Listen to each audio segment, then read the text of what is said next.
ఆయనతో ఉన్నవారు ఎలాంటి వారంటే దేవుని చేత పిలువబడిన వారై ఉన్నారట. ఆమేన్ చెబుదామా? హల్లెలూయా, హల్లెలూయా. ఆయన వెనకాల ఉన్నవారు ఎవరో తెలుసా? పిలువబడిన వారు. ఎవరు పిలిచారు? దేవుడి వారిని పిలిచాడు.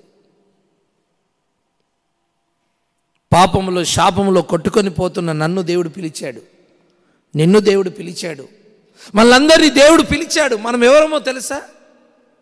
పిలువబడిన వారు, దేవుని చేత పిలువబడిన వారు. సువార్త పిలుపుని అందుకున్నాం, సువార్తను విన్నాం, విని సువార్తను నమ్మాం. ఆ సువార్త నిన్ను పిలిచింది, దేవుని వాక్యము నిన్ను పిలిచింది, దేవుని స్వరము నిన్ను పిలిచింది, దేవుని దర్శనం నిన్ను పిలిచింది. నువ్వు పిలువబడిన వ్యక్తివి. ఆయనతో ఉన్నవారు ఎవరో తెలుసా? పిలువబడని వారు కాదు, పిలువబడిన వారు. ప్రైజ్ ది లార్డ్, హల్లెలూయా. మరి ఆయన పిలిచిన పిలుపు ఎలాంటిదో తెలుసా? ఆయన తన ప్రజలను పిలిచినప్పుడు ఎలాంటి పిలుపుతో ఆయన పిలిచాడు? ఒకసారి హెబ్రీయులకు రాసిన పత్రిక చూడండి. హెబ్రీయులకు రాసిన పత్రిక 3వ అధ్యాయము, హెబ్రీయులకు రాసిన పత్రిక 3వ అధ్యాయము మొదటి వచనాన్ని దయచేసి గమనించండి.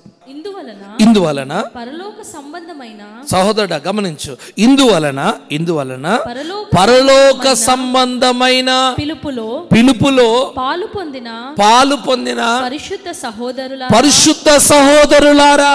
చూసారా? ఏంటి ఏ మాట? ఏంటి మొదట ఏమన్నుంది? పరలోక సంబంధమైన పిలుపులో పాలు పొందిన పరిశుద్ధ సంఘమా, పరిశుద్ధ జనమా. మిమ్మల్ందరినీ దేవుడు పిలిచాడు. ఆ పిలుపు ఎలాంటిది తెలుసా? పరలోక సంబంధమైన పిలుపు. ఆమేన్ చెబుదామా? హల్లెలూయా. దేవుడు మిమ్మల్ని పిలిచిన పిలుపు పరలోక సంబంధమైన పిలుపు. పర సంబంధమైన పిలుపుతో, పరలోక సంబంధమైన పిలుపుతో దేవుడు నిన్ను నన్ను మనందరినీ పిలిచాడు. ఎంత అద్భుతమైన మాట! ఈరోజు నువ్వు ఇక్కడ వచ్చి కూర్చున్నావంటే దేవుడు ఆ పర సంబంధమైన పరలోక సంబంధమైన పిలుపుతో నిన్ను పిలిచాడు కనుక నువ్వు ఇక్కడ వచ్చి కూర్చోగలిగావు. పరలోక సంబంధమైన పిలుపులో పాలిభాగస్తులమయ్యాం, పరిశుద్ధుల సహవాసంలో చేర్చబడ్డాం. ఇది మీకు తేలికగా ఉందా? చెప్పండి, ఇది మీకు తేలికగా ఉందా? కొంతమందికి దేవుని పిలుపు అర్థం కాక తేలికగా ఉంటుంది. ఒకవేళ ఇదే పిలుపు దేవుడు నేను పిలవకపోతే నా ఆలోచన ఏంటంటే నువ్వెప్పుడో చనిపోయిన లెక్కలో ఉండేదానివని నేను అనుకుంటున్నాను. నీ స్థితి నీకు బాగా తెలుసు, నీ పరిస్థితి నీకు బాగా తెలుసు. నువ్వు ఎలాంటి స్థితిలో పడి ఉండగా ప్రభు నిన్ను పిలిచాడో నీ అంతరాత్మకు, నీ మనస్సాక్షికి బాగా తెలుసు. భక్తిహీనులకు, అవిశ్వాసులకు, దేవుని యందు శ్రద్ధ లేని వారికి ఈ పర సంబంధమైన పిలుపు ఎలా ఉంటుందంటే తేలికగా ఉంటుంది. ఈ పర సంబంధమైన పిలుపును నిర్లక్ష్యం చేస్తారు, దేవుని పిలుపును నిర్లక్ష్యం చేస్తారు. దేవుని బిడ్డలారా, ఎన్నో కోట్ల మంది ఈ లోకంలో ఉండగా దేవుడు నిన్ను పిలిచాడే. నువ్వు ధన్యుడవా? అవునా కాదా? కోట్ల మంది ప్రజలు ఈ లోకంలో ఉంటుండగా దేవుడు పరలోక సంబంధమైన పిలుపుతో దేవుడు నిన్ను పిలిచినప్పుడు, పరిశుద్ధులతో నిన్ను పాలిభాగస్తుడిగా చేసి పరిశుద్ధుల సమూహములో దేవుడు నిన్ను నిలబెట్టిన ఆ మహోన్నతుడైన దేవుడు, నిజంగా నువ్వు ఎంత ధన్యుడు, ఎంత ధన్యురాలివి. నిన్ను పిలిచిన పిలుపు సాధారణమైన పిలుపు కాదు. ఒక మాట, సీఎం ఆఫీసు నుంచి పిఎం ఆఫీసు నుంచి నీకు పిలుపు వస్తే ఎలా ఉంటుంది? ఒక సీఎం ఆఫీసు నుంచి, ఒక పిఎం ఆఫీసు నుంచి, ఒక ఎంపీ ఆఫీసు నుంచి ఎవరైనా పిలిస్తే నువ్వు ఎంత ఫీల్ అయిపోతావు, ఎంత హ్యాపీగా ఫీల్ అయిపోతావు? అవునా అవునా కాదా చెప్పండి. మిమ్మల్ని ఎమ్మెల్యే గారు పిలిచారంటే ఎంత హ్యాపీగా ఫీల్ అవుతావు నువ్వు? నేను సీఎం పిలిచాడంటే ఎంత హ్యాపీగా ఫీల్ అయిపోతావు? నీకోసం ఎదురు చూస్తున్నాడంటే ఎంత హ్యాపీగా ఫీల్ అవుతావు? నేను ఒక ప్రధానమంత్రి, నేను ఒక ప్రెసిడెంట్ పిలిచాడంటే నువ్వు ఎంతగా ఫీల్ అయిపోతావు, ఎంత సంతోషిస్తావు? అసలు నీ సంతోషాన్ని వర్ణించొచ్చా? నేనంటాను, నేను పిలిచింది పిఎం కాదు, నేను పిలిచింది సీఎం కాదు, నేను పిలిచింది ఎంపీ కాదు, ఎమ్మెల్యే కాదు, ప్రెసిడెంట్ కాదు. నేను పిలిచిన వాడు ఎవరో తెలుసా? సర్వలోకమును సృష్టించిన రాజులకు రాజు, ప్రభువులకు ప్రభు అయిన దేవుడు నిన్ను ఆయన స్వరముతో పిలిచాడు. హల్లెలూయా! నువ్వు ఎంత సంతోషించాలి, ఎంత ఆనందించాలో చూడు. అందుకే నిన్ను పిలిచిన పిలుపు చాలా గొప్పది. Amen amen amen. రాజులను పిలవలేదు, నిన్ను పిలిచాడు. ధనవంతులను పిలవలేదు, నిన్ను పిలిచాడు. నాయకులను పిలవలేదు, నిన్ను పిలిచాడు. ఎంత గొప్పది చూడండి ఆయన పిలుపు. ఎంత గొప్ప పిలుపుతో దేవుడు నిన్ను పిలిచాడు. ఆ పిలుపును మనం అర్థం చేసుకోవాలి. అర్థం లేని భక్తి అంతా వ్యర్థమే. ఆయన పిలుపును నువ్వు ఎప్పుడైతే అర్థం చేసుకుంటావో, దేవుడు నన్ను పరసంబంధమైన, పరలోక సంబంధమైన పిలుపుతో నన్ను పిలిచాడు,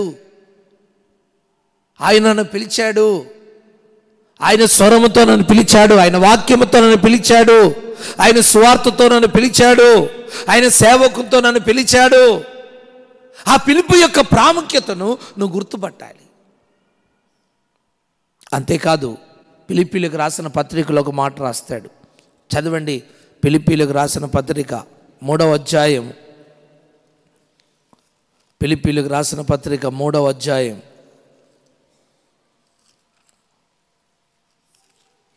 14వ వచనాన్ని గమనిస్తారా?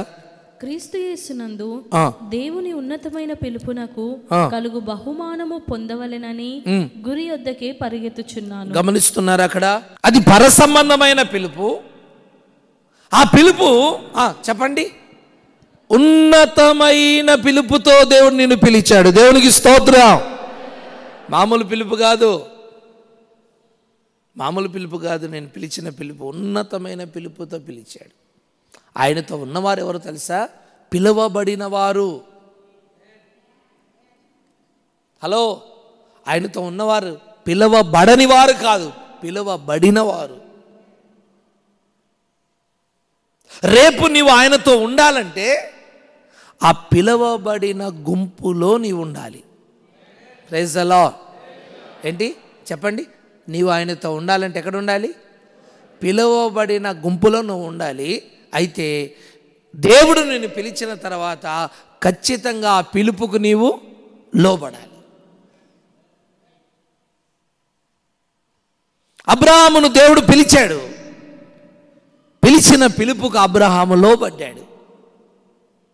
నీ దేశాన్ని, నీ ప్రాంతాన్ని విడిచిపెట్టి సరిహద్దులు దాటి వేరే దేశానికి వెళ్ళిపోమన్నాడు. హలో, వేరే గ్రామానికి కాదు బ్రదర్, వేరే దేశానికి వెళ్ళిపోమన్నాడు దేవుడు. ఆ మాట అబ్రహాము విన్నాడా లేదా? బ్రదర్, వినాలి. మొదట వినవలసింది నువ్వు, నీ భార్య కాదు. నీ భార్య విని నువ్వు వినకపోతే ఏం ప్రయోజనం చెప్పు? నీ భార్య ఏం చేస్తుంది? ఎంత భక్తి చేసినా నీ దుష్టత్వంతో అదంతా నాశనం అయిపోతుంది.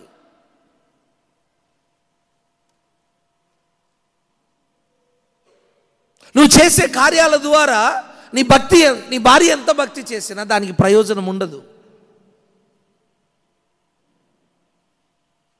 ఒక పొలం దున్నబడాలంటే, ఆ పొలంలో పంట రావాలంటే 2 ఎడ్లు నాగలు కట్టి పొలం దున్నితే కదా పంట పండేది.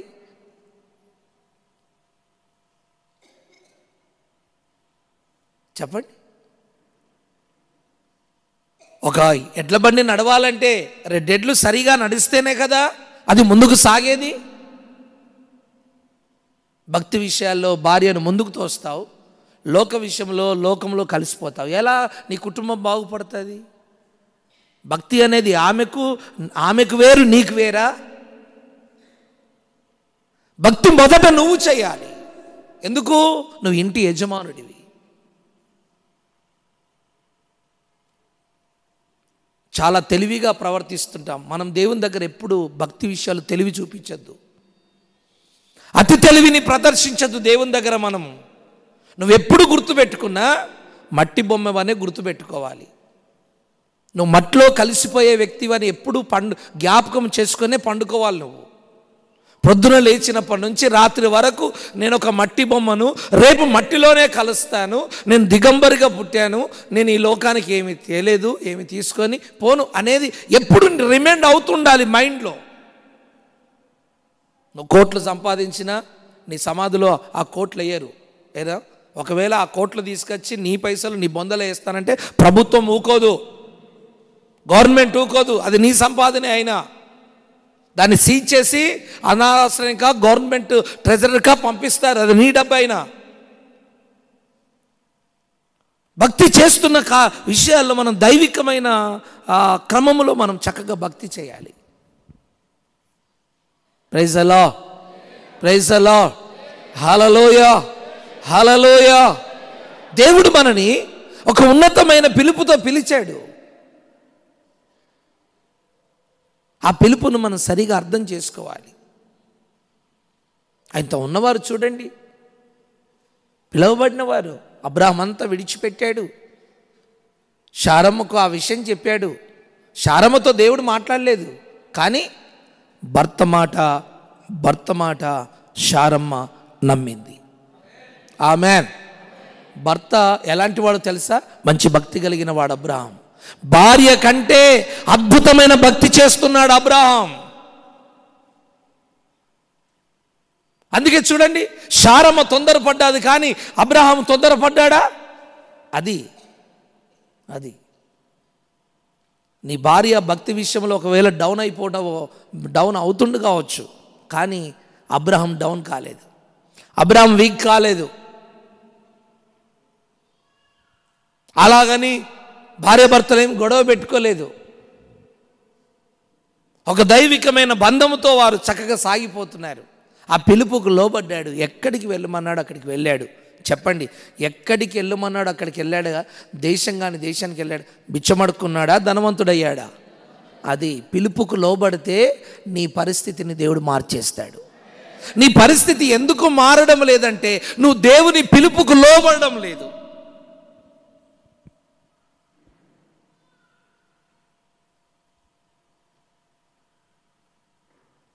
నువ్వు దేవుని పిలుపుకు లోబడనంత కాలము నువ్వు దేవునితో ఉండలేవు, దేవుడు నీతో ఉండలేడు, నువ్వు దేవునితో ఉండలేవు, నువ్వు నీ జీవితంలో సక్సెస్ కాలేవు.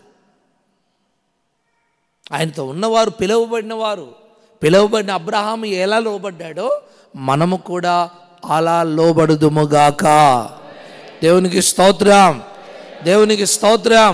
318 మంది పని మనుషులను కలిగి, విస్తారమైన ఆస్తులు కలిగి, గేదెలు కలిగి, గాడిదలు కలిగి, పశువులను కలిగి, గొర్రెమందలను కలిగి ఆ ప్రాంతంలో ఆ దేశంలో బహు గొప్ప ధనవంతుడుగా అబ్రహాం పేరు సంపాదించాడు. అబ్రహాం అంటే ఆ దేశంలో పరిపాలిస్తున్న రాజుకి గడగడగడ వణుకు పుట్టింది అబ్రహాం బలం చూసి. ఒక్కడిగా భార్య భర్తలు వెళ్ళారు. ఎంత గొప్ప సమూహం చేశాడు దేవుడు.